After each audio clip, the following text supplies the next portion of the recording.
Sheldon Silver is a former Democratic Party politician, former Speaker of the New York State Assembly, former attorney, and convicted felon from New York City. A native of Manhattan's Lower East Side, Silver served in the New York State Assembly from 1977 to 2015. In 1994, he was selected as the Speaker of the Assembly. He held that position for 2 decades. During this period, Silver was known as one of the most powerful politicians in the state.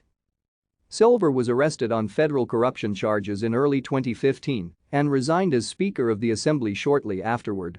At his trial that November, he was convicted of all charges. The felony convictions triggered his automatic expulsion from the Assembly. Silver's conviction was overturned by the United States Court of Appeals for the Second Circuit in Manhattan, but in May 2018, following a retrial, he was found guilty on the same charges and was sentenced to 7 years in prison. After another appeal, the Second Circuit Court dismissed the guilty verdicts for 3 of the charges but upheld them for 4 other charges. Thank you for watching.